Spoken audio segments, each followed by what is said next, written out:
Boa tarde, meus amigos. Boa tarde, minhas amigas. Nós estamos aqui na Sociedade de Estudos Espíritas Francisco de Assis. Hoje, dia 30 de abril de 2026. E lá se foi abril embora, né? Que venha maio. E nesse horário das 16 horas, nós estudamos essa obra, Diversidade dos Carismas, Teoria e Prática da Mediunidade, de Hermínio de Miranda.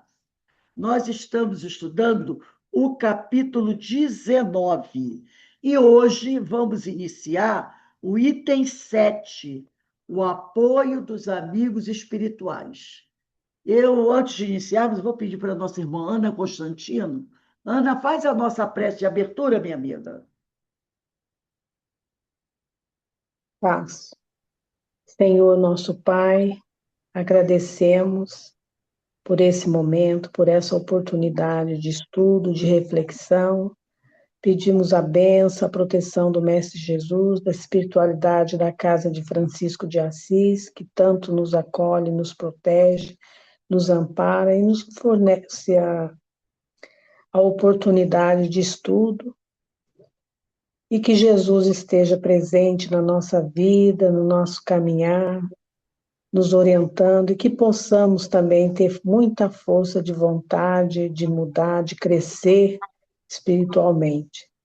E pedimos a permissão para dar por iniciado o estudo da tarde de hoje, graças a Deus. Graças a Deus. Então vamos lá. Capítulo 19, Diversidade dos Carismas, item 7, o apoio dos amigos espirituais. Diz assim Hermínio de Miranda: os espíritos amigos não colocam o médium numa redoma invisível de proteção simplesmente porque ele está exercendo suas faculdades, mesmo, mesmo que com a maior dedicação. Então, os espíritos superiores, eles não protegem, não superprotegem, né? O médium, simplesmente porque ele está trabalhando, simplesmente porque ele é um médium muito considerado na mídia pelos outros médios, um médium famoso, né? Nem mesmo Divaldo, nem mesmo Chico receberam uma super proteção dos seus mentores. Muito pelo contrário, o Chico, né? Várias vezes, Emmanuel puxava a orelha dele, falava firme com ele, Dona Joana também com o Divaldo, né? Também ali firme, sem essa super proteção. Eles proporcionam certa cobertura, assistem o médium em suas dificuldades maiores, proporcionam-lhe uma palavra ocasional de consolo ou estímulo, mas quando realmente responsáveis e esclarecidos, nada tem de paparicadores, como se diz popularmente. O médium é uma pessoa como as outras e tem de ter suas próprias experiências, sujeito a erros e acertos, como os demais seres humanos em processo evolutivo. Não é correto mandar um filho ou uma filha à escola, fazer-lhes todos os deveres e substituí-los nas provas avaliadoras do conhecimento adquirido, né? A gente manda a criança para a escola e aí a responsabilidade é da criança. Ela vai estudar, vai fazer os trabalhos, vai fazer as provas, e não adianta o pai e a mãe tentar fazer o trabalho por eles, né? A pessoa precisa aprender sozinha. A vida do médium não é, pois, um mar de rosas, mesmo porque a atividade mediúnica, no contexto da doutrina espírita, só é entendida como doação, como testemunho inteiramente livre de qualquer proveito pessoal ou profissionalismo. Isso não quer dizer, porém, que o exercício correto da mediunidade não tenha suas compensações imponderáveis, mas não menos reais. Em primeiro lugar, o caráter eminentemente consolador que proporciona a tarefa como dever cumprido, não por obrigação, mas como um privilégio. Este sim, o de servir. Por outro lado, mesmo um tanto severas às vezes, ou aparentemente indiferentes, as entidades mais evoluídas que se incumbem de ajudar o médium na sua tarefa são pacientes, tranquilas, carinhosas, muito fiéis e devotadas. Acresce ainda que o constante intercâmbio com o mundo espiritual proporciona ao médium uma visão muito mais ampla e serena da vida como um todo. Questões tidas por transcendentais, como reencarnação, comunicabilidade, imortalidade do espírito, que a tantos assustam, preocupam, intrigam ou não são cogitadas. O médium e demais trabalhadores aprendem a considerar como aspectos resolvidos de uma realidade óbvia por si mesmo. Deixam, portanto, de ser problema de fé ou crença, para se tornarem certezas e convicções. O médium não acha ou crê que o espírito sobrevive. Ele sabe que é assim. Assim, ele observa importantes aspectos da lei divina, em plena operação, ao contemplar a situação desesperadora do suicida ou do criminoso no além, ou a posição tranquila da pessoa que desencarnou em paz consigo e com o mundo em que viveu, quando na carne. Ele percebe que as dificuldades são bênçãos sob disfarce, que lutas produzem fortalecimento do espírito e que o amor é, de fato, a grande força construtora do universo cósmico e íntimo. Tais convicções, contudo, não levam uma vida de fantasias, em estado de alienada beatitude, nada disso. Quanto mais consciente e envolvido no dia a dia da existência, seus problemas, lutas e dificuldades, mais bem preparado será ele para o exercício da mediunidade. Dado que é precisamente nessa firme ancoragem na realidade que ele colhe elementos de conforto, estabilidade emocional e equilíbrio, para levar a bom termo suas tarefas em contato com um plano em que a vida apresenta características físicas tão diferentes. Quanto a problemas orgânicos e até espirituais, nem sempre ficamos sequer sabendo como e quando foram contornados ou minorados. Então, ele aqui ele faz uma análise, né, da vida do médium, esse médium que se esforça, esse médium que está estudando, esse médium que crê. Ele vai mostrando que não tem um mar de rosas e que os amigos espirituais vão dando apoio, mas dentro de certas regras. Não tem aquela coisa da espiritualidade, do benfeitor, fazer tudo, livrar a pessoa de doenças, de dificuldades. Basta a gente analisar, né? Se a gente analisar a vida do Chico, a gente vai ver quantas dificuldades o Chico teve. Até um cachorrinho dele foi assassinado, né? Podemos dizer assim, né? Teve até uma amiga que, achando que estava ajudando, matou um cachorrinho, que ele adorava aquele cachorrinho. E ele ficou chateado com ela, né? E outras situações que ele passou, quando ele saiu de Pedro Leopoldo, praticamente, a família botou ele para correr, né? Então, ele passou uma série de dificuldades, dificuldades financeiras, dificuldade do trabalho, dificuldade de relacionamento com outras pessoas que não compreendiam o trabalho dele. O Divaldo também, na sua infância, né? Quantas adversidades o Divaldo passou ao longo da sua vida também. Ivone do Amaral Pereira. Então, está mostrando aqui que os amigos espirituais, não é porque o médium é um ótimo médium que eles vão proteger, que eles vão não deixar que esse médium sofra. Nossa, Ivone passou tanta dificuldade, né? Desde a infância. Bezerra de Menezes com o filho também, né? Todos eles passaram por dificuldade. Então, ele fala aqui, né? Ele diz aqui, ó, tais convicções no parágrafo 6 não levam o médium a uma vida de fantasias, em estado de alienada beatitude, nada disso.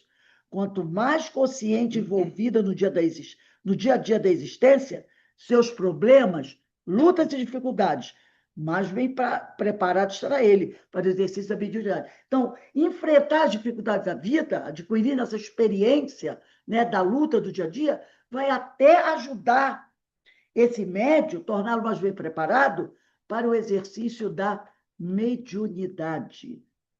Dado que é precisamente nessa firme ancoragem da realidade que ele colhe elementos de conforto, estabilidade emocional e equilíbrio para levar a bom termo suas tarefas em contato com um plano em que a vida apresenta características físicas tão diferentes. E quanto às doenças, seus problemas orgânicos, né, e até espirituais, muitas vezes o médium nem fica sabendo como e quando aqueles problemas foram contornados ou minorados, que às vezes não dá para ser resolvidos, né? Porque Jesus falou: bem-aventurados os aflitos, que eu vos aliviarei. Veja o caso do Chico, que tinha um problema no olho, né? O Raul Teixeira. Raul Teixeira não teve um AVC dentro do avião? E até os médicos falaram, porque tinha um médico lá dentro do avião, que se tivessem percebido mais rapidamente o AVC dele, esse AVC não teria tido consequências tão graves. Porque tinha um médico lá dentro do avião, quer dizer, se a aeromoça tivesse percebido, alguém tivesse percebido, tivesse corrido, podia ser que o médico que estava tivesse feito alguma coisa que o ajudasse, mas ninguém percebeu. Só foram perceber quando o avião aterrissou, e aí a aeromoça viu que ele não levantava da cadeira. E aí chamaram os médicos, ele tinha tido um AVC de alto espectro, né? Muito grande. Tanto que eu vi aqui numa reunião de Praça Florida, uns anos atrás, aqui em Petrópolis, dava para você perceber que ele ficou muito afetado, cadeira de rodas. A parte do cérebro dele que mais se afetou foi a parte da fala, né? Foi a parte da fala, para a gente ver, né? A gente sempre estuda isso, né? Que os espíritos comandam parte do cérebro. Então, mas no AVC, eu acredito que tenha sido da parte da fala e a parte da memória. Memória. E ele levou anos em tratamento, fisioterapia. Agora, parece que ele já está falando um pouco melhor. Não, eu não acredito que ele. Até porque ele está com a idade bem avançada, né? Mais de 80 anos. Então, não acredito que ele volte àquela destreza do falar que ele tinha antes, né? Quando a gente pega vídeos do Raul Teixeira antigos, né? Nossa, ele tem aquela força para falar, né? Aquela vibração, aquela rapidez, é um intelectual, professor de física, né? Homem, então ele não tem mais aquela destreza para falar com um monte, mas já voltou a psicografar, já está psicografando. E uma parte da memória dele também ficou um pouquinho afetada. Então, se tivesse toda, né, essa proteção, esse impedimento, por que que o amigo espiritual dele, eu esqueci o nome, é até um padre, se eu não me engano, um padre negro, se eu não me engano, que é assim, aquele que ele psicografa mais livros, esqueci o nome dele.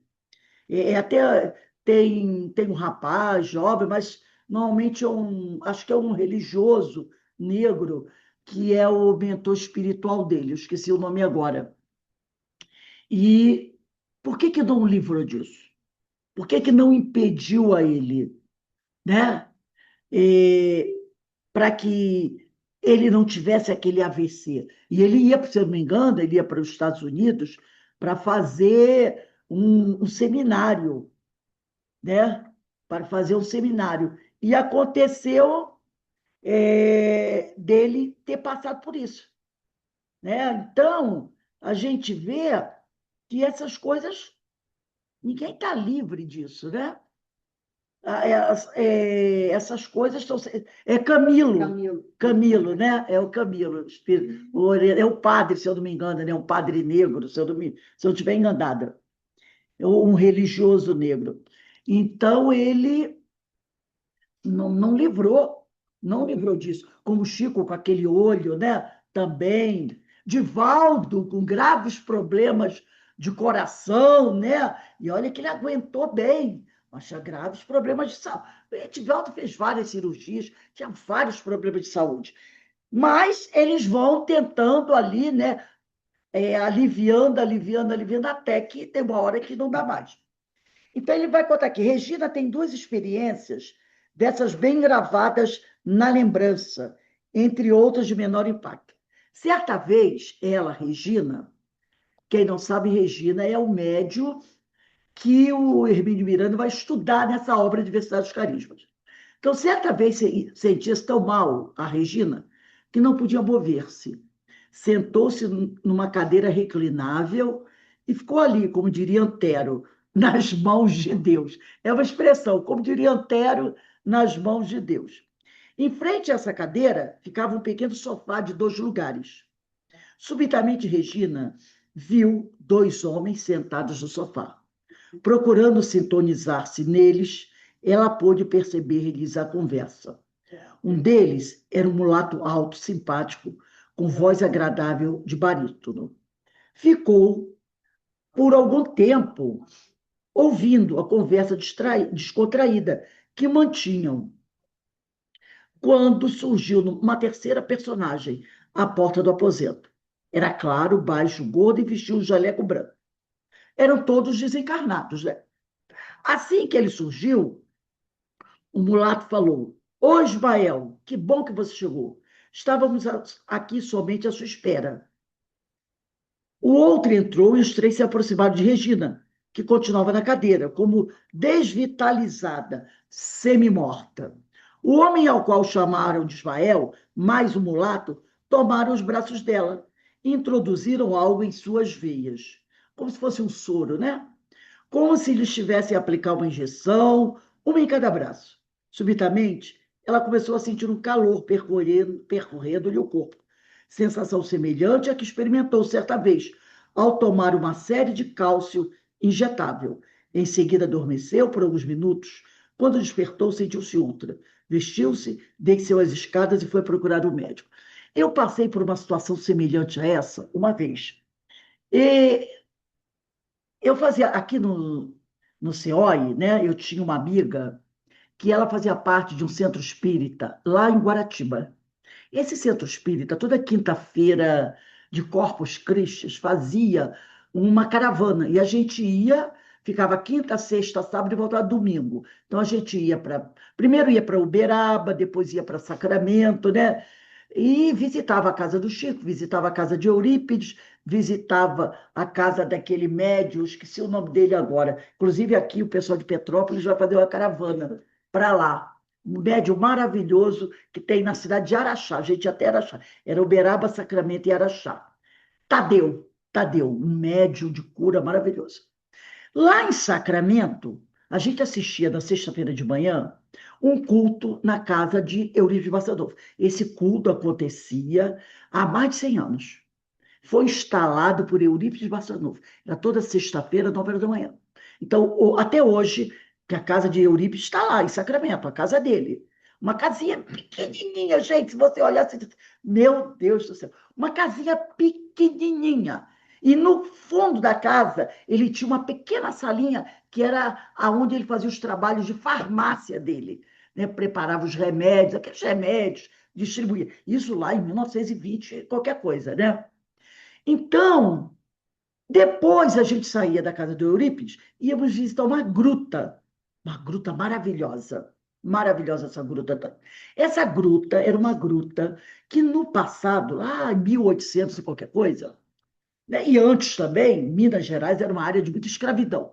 Quando os escravos muitas vezes fugiam das fazendas, alguns iam para os quilombos, fugidos, outros iam se esconder dentro dessa gruta. É uma gruta imensa, linda, gente. Tem uma cachoeira saindo do alto dela, é muito linda.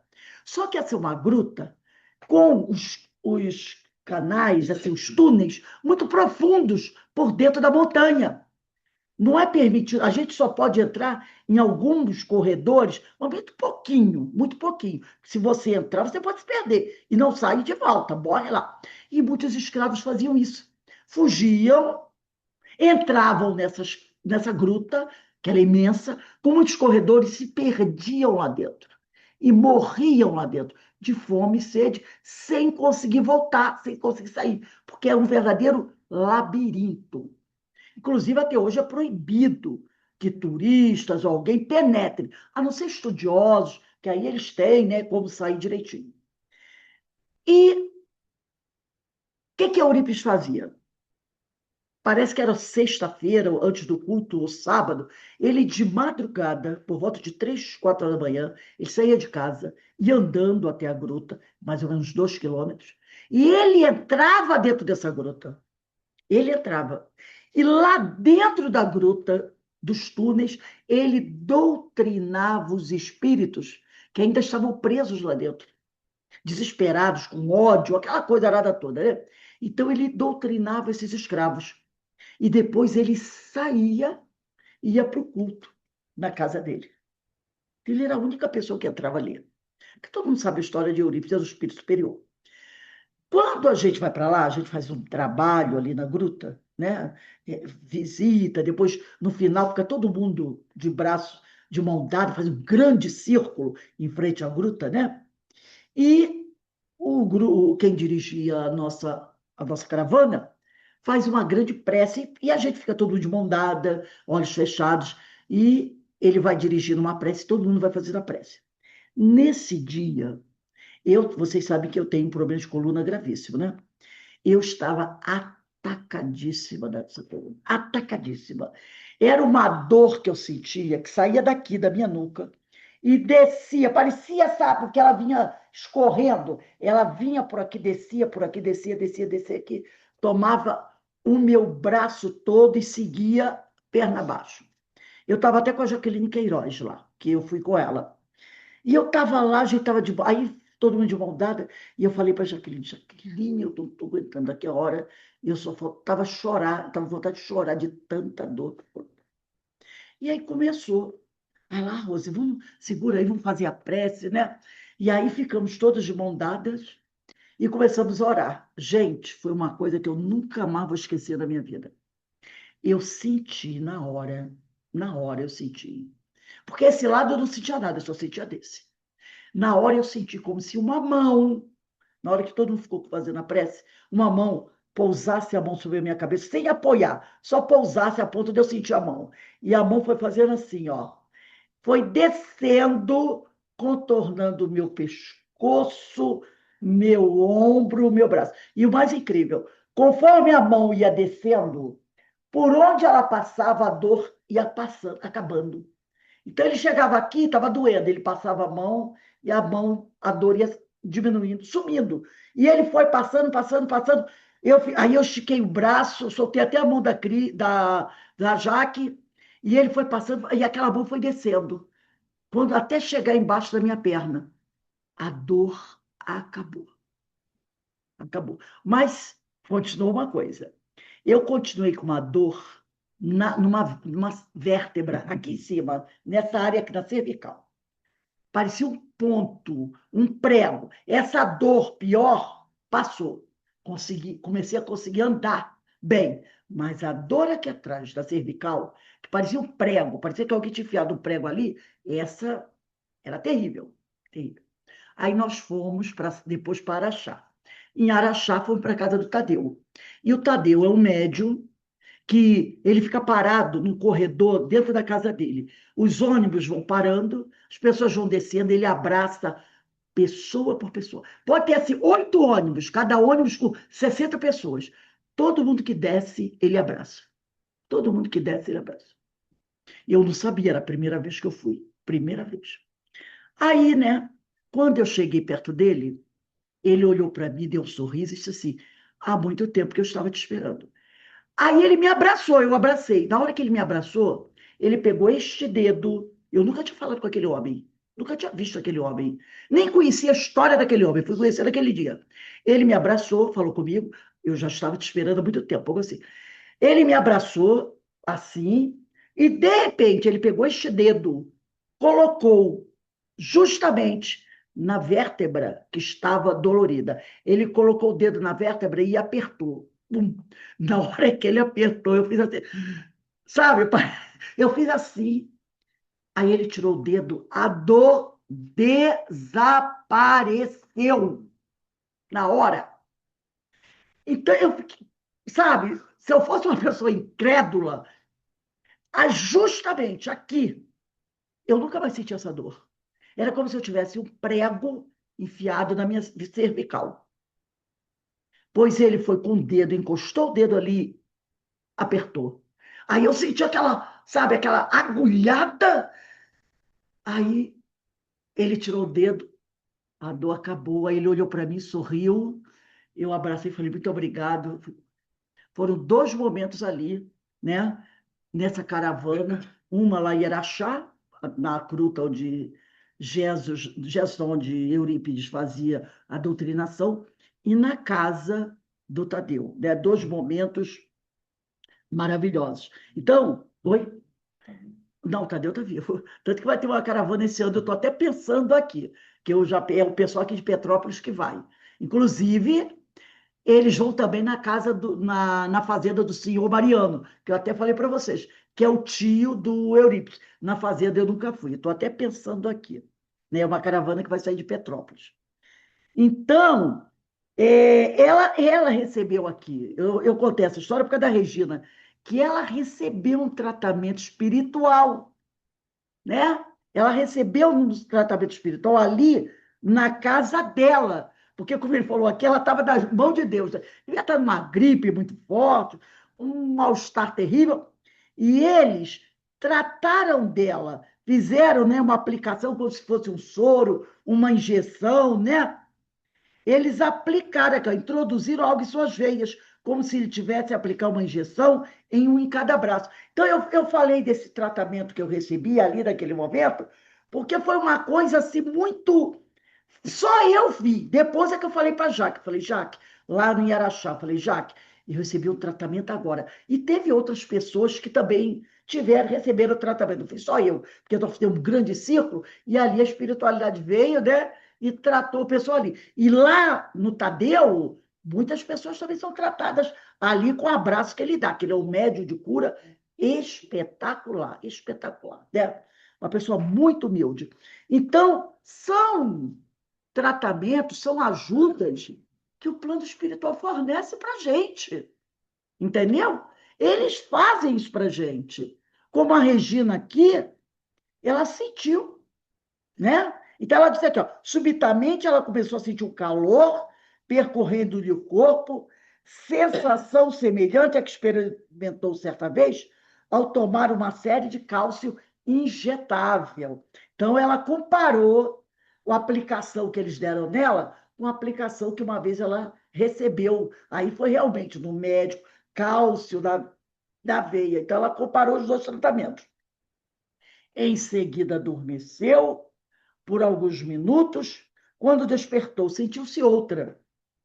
Vestiu-se, desceu as escadas e foi procurar o médico. Foi como eu. Depois daquela aplicação ali, aquele passe, aquele tratamento que eu recebi na gruta, lá em Sacramento, eu me senti outra. Que eu tava falando para a Jaque, eu disse, Jaque, eu não vou aguentar. Até porque eu fiz uma viagem longa, né? Saímos na quinta-feira à noite, só chegamos na sexta de manhã, e eu já tinha problema de coluna, então fiquei muito dolorido. Eu falei, Jaque, esse passeio para mim está perdido, porque eu com essa dor, nossa, depois daquele tratamento ali, eu me senti outra. Participei de toda a caravana numa boa, e depois no Tadeu, que foi a última visita, foi o fechamento que tirou aquela dor. Eu voltei tranquila da viagem, sem problema nenhum. Então, são coisas, né, que a gente ajuda que a gente recebe do plano espiritual, como ela recebeu aqui. Ela, quando acordou, vestiu-se, desceu as escadas e foi procurar o médico. De outra vez, acordou com uma severa queda de pressão arterial, ou pelo menos foi essa a impressão que tinha. Tentou sentar-se na cama, mas não conseguiu.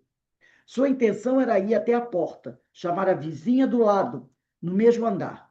Com enorme esforço, conseguiu mover-se e deu alguns passos incertos, mas tombou ao chão e teve de voltar arrastando-se para a cama, na qual conseguiu subir agarrando-se como pôde. Logo que se deitou, surgiu uma senhora de aparência agradável e simpática, com uma xícara na mão. Tome, disse ela, beba isso aqui. Ajudou-a a sentar-se de encontro às almofadas, chegou-lhe a xícara aos lábios, pois ela não tinha forças nem para segurar a xícara. No estado de fraqueza que se encontrava, vivendo duas realidades superpostas, quer dizer, ela vivia a vida, estava vivendo ali a vida espiritual, porque ela viu aquela senhora chegar, né? E a vida física. Aí ali, né? Ficou a se perguntar como poderia ter entrado aquela mulher ali, na casa dela. Ainda mais trazendo para ela uma xícara com caldo, com alguma coisa. Como é que essa mulher tinha conseguido entrar ali? Se a porta da frente estava fechada. Seria alguma vizinha? Mas não havia forças nem para perguntar. Lhe ingerindo o líquido da xícara, a moça fê-la deitar-se novamente. E ali ficou por alguns momentos. Em seguida saiu. Minutos mais tarde, Regina sentiu-se melhor. Levantou-se e foi até a sala para agradecer à boa vizinha, desconhecida, que viera socorrê-la em tão dramáticas circunstâncias. Não havia ninguém em casa. E a porta da entrada continuava fechada. Só então Regina entendeu que a ajuda tinha vindo de alguma amiga do plano imaterial da vida. Então, foi um espírito que veio ali prestar aquele socorro a ela. Abrindo a porta, conseguiu afinal. Aí ela abriu a porta, chama a vizinha do lado para prestar-lhe socorro, pois a amiga espiritual havia dado apenas uma cota de energia suficiente para levantar-lhe provisoriamente as forças. Então, ela recebeu aquele remedinho para ela, né, ter força de se levantar e poder abrir a porta e pedir ajuda da vizinha. O simpático mulato, que pela primeira vez apareceu sentado no sofá, no dia que ela foi socorrida pelo médico desencarnado, identificou-se como Jorge, era espírito, e passou a ser visita frequente. É uma pessoa alegre, tranquila, dona de uma sabedoria sem pose e sem alardes. Ultrapassou a fase em que se experimenta o impulso tolo de exibir-se para mostrar que se é bom. O estudo de ontem, lembra? Praticai a caridade ocultamente. Foi assim que ele trabalhou, né? Ocultamente, sem precisar espalhar para ninguém que ele estava fazendo. Poderia, aí diz aqui, né? Ultrapassou a fase, no caso dele, né? Em que se experimenta o impulso tolo de exibir-se para mostrar que se é bom. No dicionário do espaço espiritual, grandeza aparece com um sentido muito diverso daquele que encontramos nos nossos da Terra. Curioso isso, não é mesmo? Poderíamos ficar por aqui a conversar interminavelmente sobre a mediunidade, seus mistérios, seus segredos, seus mecanismos e suas alegrias. Mas já vai longe este livro e é preciso colocar-lhe o ponto final. Antes disso, no entanto, o leitor paciente há de permitir, por certo, que ponhamos primeiro o ponto e vírgula, pois ainda há dois aspectos relevantes que devem ser abordados antes do ponto final. Ambos dizem respeito a tarefas paralelas ou conjugadas ao trabalho mediúnico propriamente dito, ou seja, aquele que se desenvolve no socorro aos irmãos desencarnados, que são trazidos para debater com os encarnados seus problemas e conflitos pessoais. Ele vai falar sobre isso, né? Agora, o atendimento aos irmãos desencarnados. No caso específico de nosso grupo, essas tarefas paralelas se desdobram em duas. Uma de orientação espiritual e de assistência social. Veremos a seguir como se processa e por que foram iniciadas. Então, aqui, né, ele vem e traz toda essa informação mostrando, né, que nós somos ajudados. Nós recebemos o amparo da espiritualidade, né? Até porque se você é uma coisa, né? Eu posso dizer que eu já tive essa prova inúmeras vezes. Se você está trabalhando no bem, se você está fazendo um esforcinho, mesmo que o nosso esforcinho ainda não seja aquele esforção, né? A espiritualidade sabe que é o esforcinho que a gente está fazendo. Mas ela sabe que no momento é aquele esforcinho, é o que a gente pode dar. Então, eles nos ajudam, eles participam conosco. Eu tenho certeza que muitos de vocês teriam histórias para contar dessa ajuda da espiritualidade, né? Nesse ponto de saúde, né? Às vezes a gente está ali para baixo mesmo, aí a gente faz uma prece, a gente sente a presença ali da espiritualidade, né? Fazendo atendimentos até mais especializados, como eu tive há uns 2 ou 3 anos atrás, 2 anos atrás, né? Quando eu tive um problema gravíssimo da coluna, fiquei quase um mês em cima da cama, e eu lá com os amigos do Cefá, que é Centro Espírita Fé, Amor e Caridade, ficando pau da fome, eu fiz uma cirurgia espiritual, era mais ou menos 11h30 da noite, o médico especialista em ossos, né? A amiga Jane de lá mandou para mim direitinho o encaminhamento, o nome do médico, o horário do atendimento, e realmente, depois daquela cirurgia espiritual, a coisa foi melhorando. É aquela coisa, não resolveu o problema de coluna, porque aí só é uma coluna nova, só nova, e nova eu com certeza não vou ganhar nessa vida, né? Uma coluna nova, mas melhorou bastante, apesar de vez em quando ter os probleminhas, mas deu uma boa melhorada e eu consegui levantar da cama, né? Então, eles estão aí sempre nos ajudando dentro das limitações, dentro daquilo que a gente pode ser ajudado, não é nada de milagres. Vamos agora ao capítulo 20.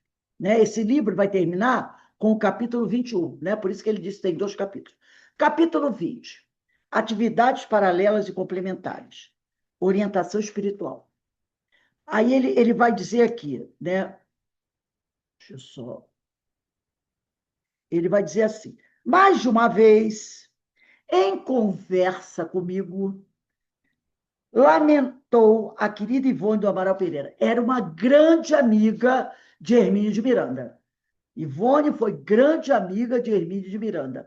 Por isso que eu achei muito legal ele trazer, né, o depoimento dela aqui. Né? Então, ele diz aqui: mais de uma vez em conversa comigo, quer dizer, conversa dele, Hermínio, com Ivone, lamentou a querida Ivone do Amaral Pereira o fato de que tão poucos médiuns se dedicassem ao trabalho de orientação espiritual.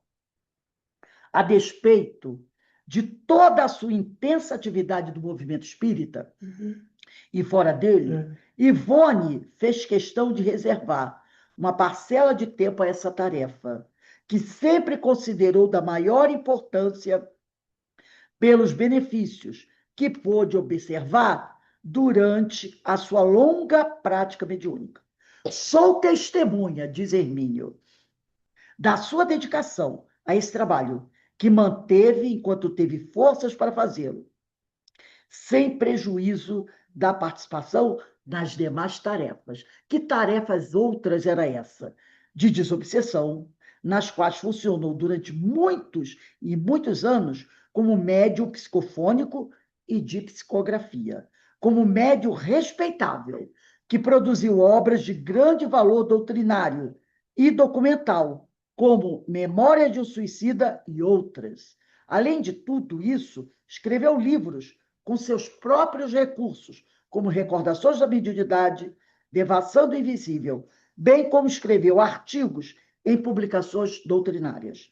Jamais abandonou, contudo, a tarefa de orientação. Então, apesar dela ter feito, né, participar de várias atividades, ela nunca abandonou a tarefa de orientação. A mim mesmo, olha só que interessante, diz o Hermínio aqui, a mim mesmo atendeu certa vez num problema de natureza não pessoal. Porque o Hermínio, em capítulo anterior, ele falou sobre isso. Ele não procurava os espíritos para resolver problemas pessoais. E aqui ele diz que a Ivone o atendeu num problema de natureza não pessoal, nada de problema particular. Por sugestão sua, aliás, comentava eu a questão. Então, ela mesma, quando ele conversava com ela sobre um certo assunto, ela mesma recomendou a ele fazer uma consulta espiritual para tentar solucionar o problema. Por isso que ele diz aqui, ó, comentava eu a questão com a própria Ivone, quando ela propôs a consulta formal aos amigos espirituais. Dentro de alguns dias, recebi pelo correio um texto psicografado, subscrito pelo caríssimo doutor Bezerra. Então, ele contou para a Ivone o problema e a Ivone falou, olha, eu vou levar esse ao caso dos amigos espirituais. Foi falar com o doutor Bezerra e o doutor Bezerra mandou a resposta para ele através de uma mensagem psicografada, que ela mesma, Ivone, psicografou. Sei que sua correspondência era bastante intensa. Ele está falando da Ivone, né? Ela tinha uma correspondência, cartas, mandava muitas cartas, recebia muitas cartas, né? Era muito intensa por causa desse trabalho. E sei também que nunca deixava de atender na medida das suas forças, que nos últimos anos não foram muitas. Eis aí um trabalho que, como os demais na área mediúnica, somente pode ser levado a bom termo se for realizado com a maior seriedade e com a melhor cobertura espiritual possível. Do contrário, converte-se facilmente em consultório sentimental, segunda categoria, ou em buena dicha, que é aquele negócio de leitura de carta, né? Então, está mostrando o quê? Esse trabalho, né? As pessoas procuravam ela, contavam seus problemas, e ela dizia, olha, eu vou consultar a espiritualidade para ver se posso te ajudar. Aí a pessoa aguardava, ela recebia a mensagem do plano espiritual, psicografava e mandava a carta para a pessoa, com a resposta do plano espiritual para aquela consulta que a pessoa fez. Mas nada de querer saber com quem eu vou casar, se vou ficar rico, se vou isso e aquilo. Tudo com a melhor cobertura espiritual possível, com a maior seriedade. Casos graves, casos completos, casos que precisavam de uma força maior, né? A orientação feita com critério por um médium bem ajustado e sob o controle de espíritos responsáveis e esclarecidos, pode significar, em muitos casos, a diferença entre o equilíbrio e a desarmonia, entre a pacificação e o conflito. Estamos vivendo um momento que alguns grupos, não vou dizer casas, alguns grupos espíritas estão pregando a abolição do contato espiritual entre encarnados e desencarnados. Alguns grupos estão falando que hoje nós devemos abrir mão da invocação de espíritos e abrir mão desse intercâmbio com a espiritualidade. Porque tudo que a espiritualidade tinha que nos dizer, já mandou dizer. E que cabe a nós, apenas hoje, estudarmos os livros, o que está essas informações. Eu considero isso um grande, grande engano. Porque os amigos espirituais, isso a gente já viu em várias obras, de Leon Denis, de Divaldo Pereira Franco, de Chico Xavier, eles gostam, eles querem manter o contato, esse intercâmbio conosco. Eles querem continuar, sabe, falando conosco, mandando suas orientações, nos ouvindo, nos ajudando. Agora, o que eu digo aqui é o que o Hermínio falou. Tudo dentro de uma seriedade, de uma responsabilidade.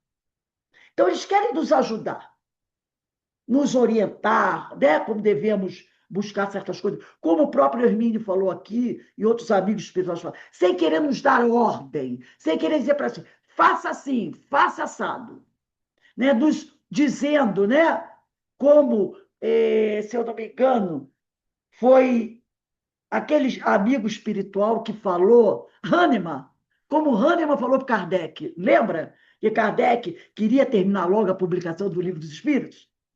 E aí ele perguntou para Hahnemann, que tal se eu chamasse o médium fulano de tal para ajudar a gente nesse trabalho? E Hahnemann falou para ele, olha, eu acho que não seria muito interessante convidar esse médium, porque esse médium trabalha com um espírito que não é muito bem. E ele chama até o espírito vigarista, não é? E a Hahnemann até fala, ele usa esse termo pesado contra o espírito. E depois ele diz, né? Aí o Kardec fala, mas quem sabe o espírito, o médium não consegue botar o espírito ali para escanteio e vir trabalhar com a gente. Aí o Hahnemann fala para ele, ó, eu acho bem difícil que o espírito aceitasse o negócio, ficar de lado para esse médium vir trabalhar com a gente. Eu acho melhor, não muito interessante, fazer. Ele não disse para Kardec, não faça isso, não convide, não use, não utilize esse da mediunidade. Não disse isso. Ele sugeriu, esclareceu e sugeriu, mas deixou que Kardec tomasse a decisão. Livre-arbítrio. Então, os espíritos, eles querem nos ajudar, eles querem manter esse intercâmbio vivo, para nos atender, nos ajudar nessas questões sérias, de grande responsabilidade, não nas bobagens que muitas vezes as pessoas vão procurar os espíritos para saber, né? eu vou casar, eu vou ser rica, eu vou conseguir passar no concurso, meu filho, isso, aquilo, outro. Aquela coisa do leitura de mão, né? Do jogar búzio, buenadite, que muitas vezes as pessoas vão procurar os amigos espirituais para saber dessas coisinhas do dia a dia, essas coisinhas pequenas, né? Então, ela diz aqui, e os espíritos, eles querem.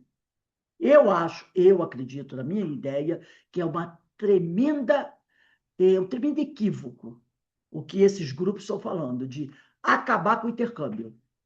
Agora vamos nós, que já temos condições de ir sozinho, não precisamos dos amigos espirituais para ficar, né, recorrendo a eles em alguns casos, recebendo orientações deles, aquela mensagem no final da reunião mediúnica, ficarmos ali nesse intercâmbio.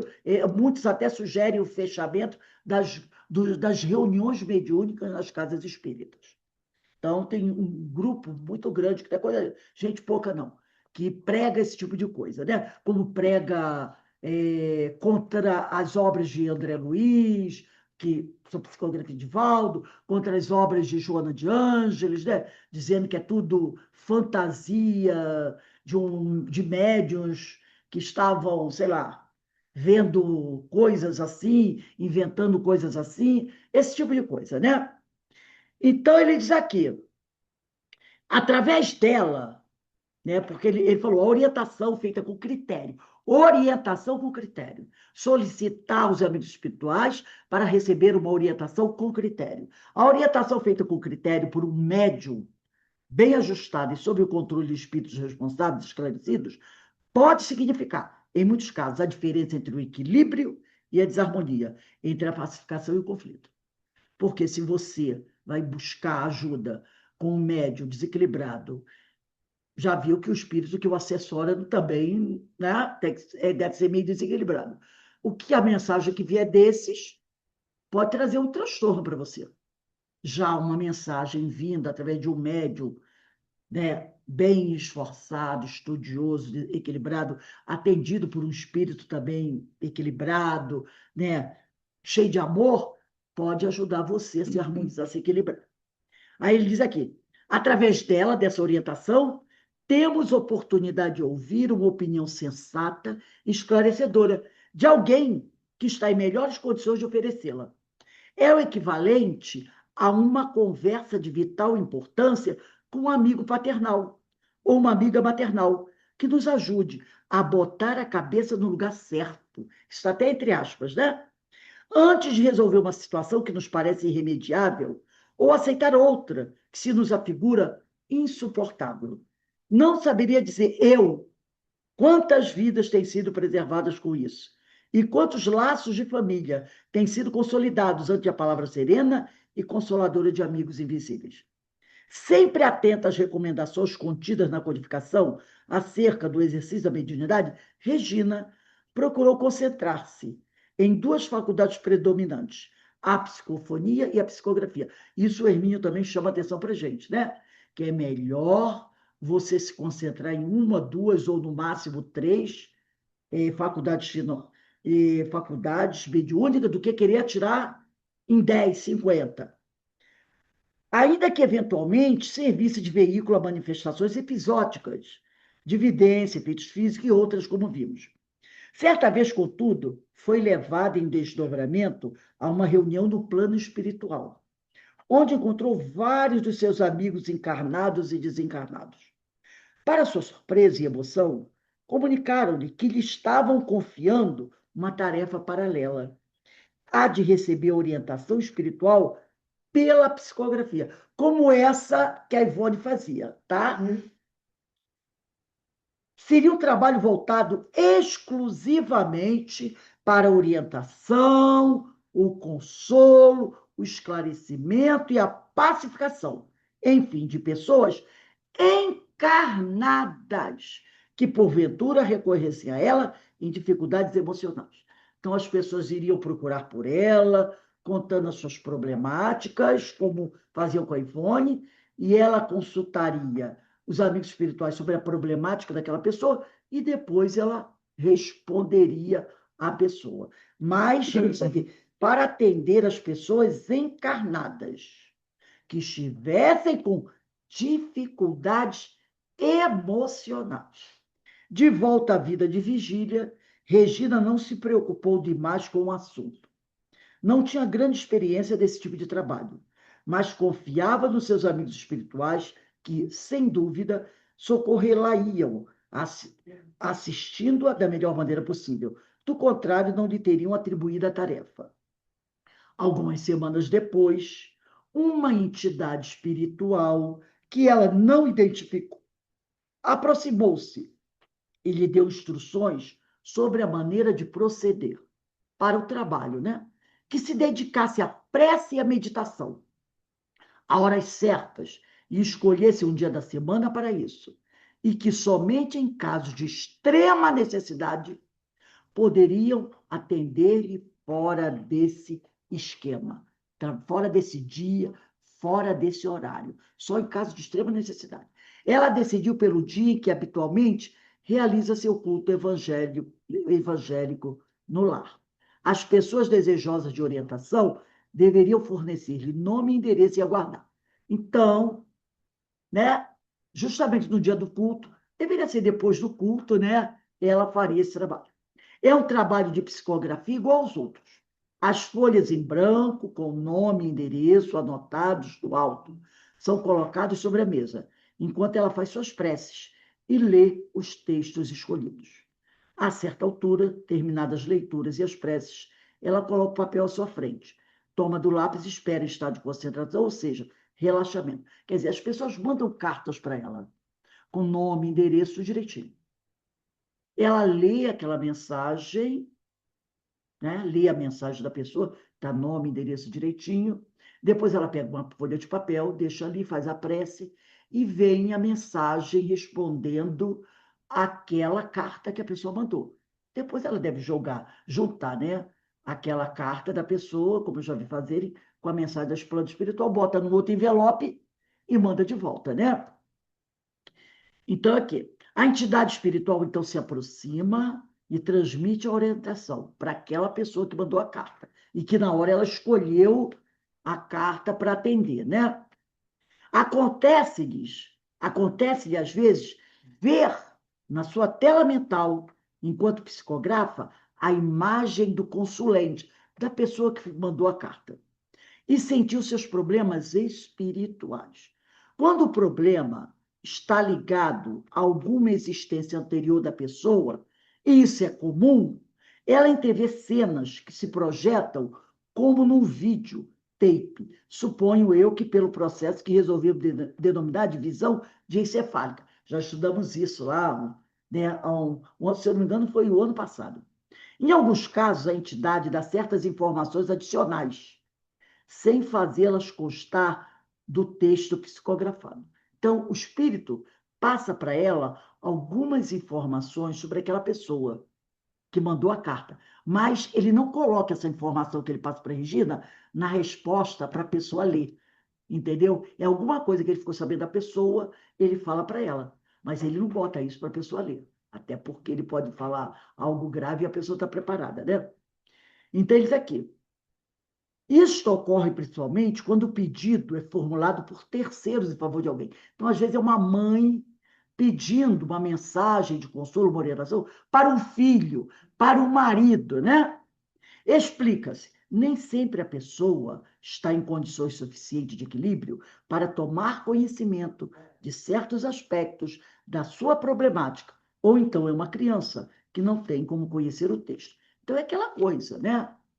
De repente, a pessoa entrou em... Por exemplo, vamos pensar assim, que a pessoa que está mandando uma carta, uma pessoa está passando por graves problemas de saúde, alguns problemas gravíssimos, né? E ela pede uma orientação, porque ela não está aguentando mais aquele sofrimento. Aí o amigo espiritual percebe que essa pessoa está passando por isso, porque lá no passado pode ter sido um inquisidor, pode ter sido um traficante de escravos, pode ter sido alguém, né, um senhor de escravos, pode ter sido alguém que maltratou, matou muita gente. Como é que ele vai botar isso da carta psicografada? Olha, meu amigo, você está passando essas dores todas porque você matrucidou muita gente. Ele não vai passar isso. Eu já mandei uma mensagem uma vez sobre outra pessoa para um amigo espiritual. Ele me deu uma informação para mim sobre aquela pessoa, para tentar explicar o porquê daquela pessoa estar passando por aquela situação. Entendeu? Era uma coisa bem complexa. Não falei para a pessoa, né? Então, nem sempre a pessoa está preparada por isso. Mas para ela que está recebendo, que está ali buscando a ajuda da pessoa, é importante, às vezes, saber esses aspectos da vida daquela pessoa. Então, ele diz aqui, nem sempre a pessoa está em condições suficientes de equilíbrio para tomar conhecimento de certos aspectos da sua problemática. Ou então é uma criança que não tem como conhecer o texto. O trabalho é de responsabilidade do espírito que lhe propôs o esquema disciplinar, embora ele não se identifique. Eventualmente, contudo, ele parece permitir que outros espíritos se incumbam de certas solicitações. Supõe que sejam entidades mais ligadas aos consulentes. Em alguns casos, a tarefa de responder às consultas é confiada a espíritos femininos, ao que depreendo por causa de maior acuidade e percepção de certos aspectos dos problemas resolvidos. Então, aquele espírito que propôs o trabalho para ela, ele tem outros espíritos amigos que ajudam a responder outras mensagens. Porque às vezes ele não pode até responder a todas, que ele deve ter outras coisas para fazer. Então, como ele propôs o trabalho, ele chama outros amigos para ajudar ela também nas consultas. O problema de saúde aí que fala são as dificuldades emocionais. Emocionais, né? Emocionais. Aí ele diz aqui, né? Nunca, porém, nunca mesmo a página de orientação pretende ser mais do que isso. Não transmitindo ordens, proibindo coisas ou sugerindo procedimentos exóticos.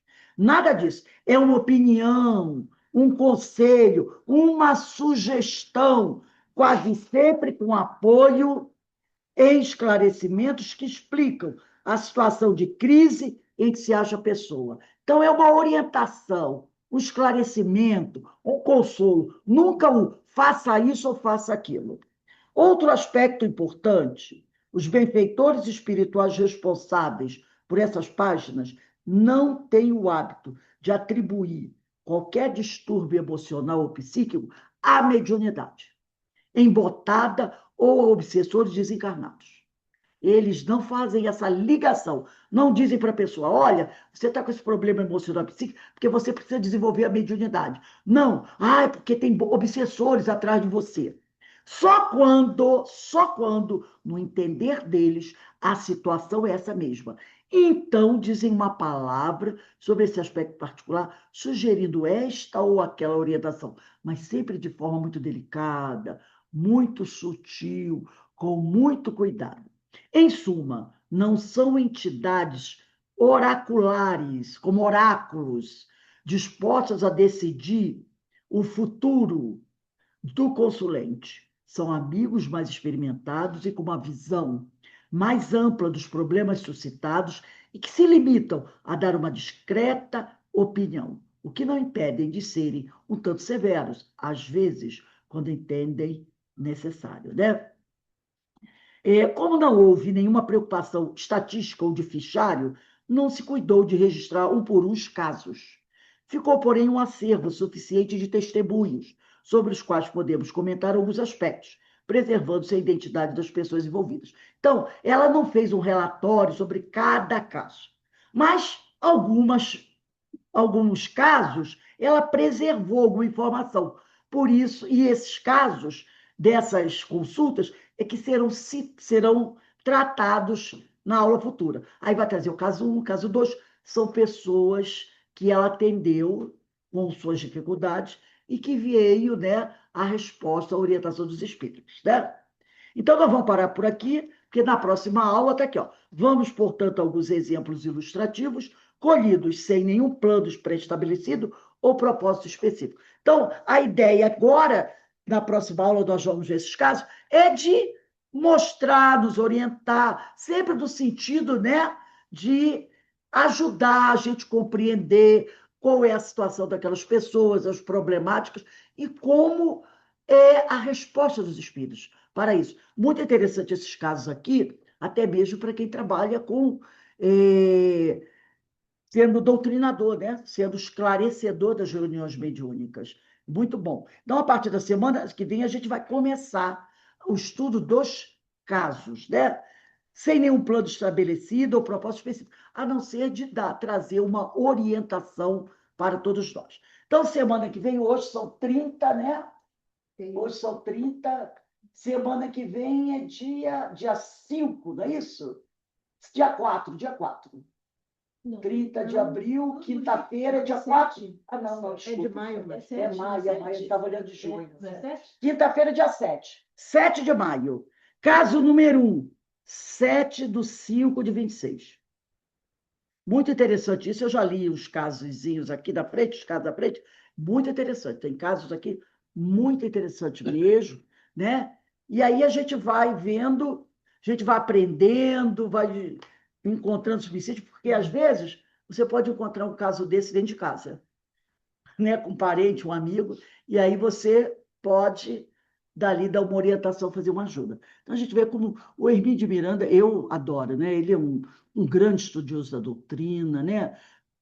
Foi um grande doutrinador, dirigente também de reuniões mediúnicas, um grande escritor, um grande trabalhador da doutrina e um grande adepto desse intercâmbio com os espíritos, que ele mesmo diz que o ajudaram muito. Então, para aqueles que pregam esse fim do intercâmbio, eu ainda não vi médiuns estudiosos sérios falarem que apoiam essa tese. Eu não concordo com eles. Bem, gente, alguém gostaria de comentar alguma coisa, falar alguma coisa aí? Não? Então, olha, daqui a pouco, Luz do Mundo, que também está acabando, né? Eu acho que os dois livros vão acabar quase juntos. O Luz do Mundo, da Amélia e do Diversidade. Talvez a Diversidade ainda passe um pouquinho mais, mas os dois, um deve terminar em maio, o outro deve terminar, e talvez início de junho, vão terminando particularmente juntos, né? Muito legal isso aqui, quinta-feira, né? Então, que Deus abençoe a todos. Eu vou pedir aqui, Verinha, faz a nossa prece de agradecimento.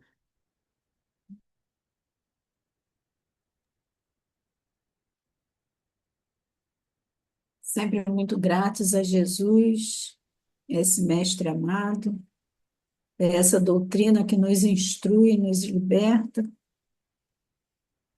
Estamos encerrando mais uma tarde de estudos, nesse grupo fraterno,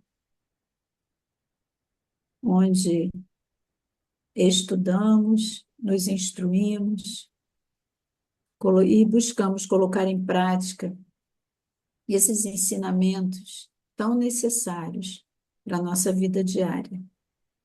Obrigada, Senhor, obrigada, Francisco, obrigada, Jesus. Fiquem conosco, agora e sempre, na graça de Deus. Graças a Deus. Graças a Deus. Bem, meus irmãos, daqui a pouco nós receberemos aqui na nossa casa, né, para a nossa palestra pública, o irmão Lúcio Brandão, que vai fazer o estudo do Evangelho segundo o Espiritismo, capítulo 13, né? Não saiba a vossa mão esquerda.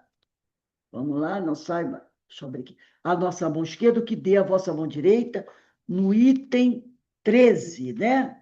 Que é um item até bastante longo, que trata sobre a beneficência, né? Se Deus quiser, ele estará aí para conversar conosco, e todos estarão convidados a participar da nossa palestra. Daqui a pouco, quando for 5h25, a gente retorna para o estudo do livro Luz do Mundo. Um beijo no coração de todos.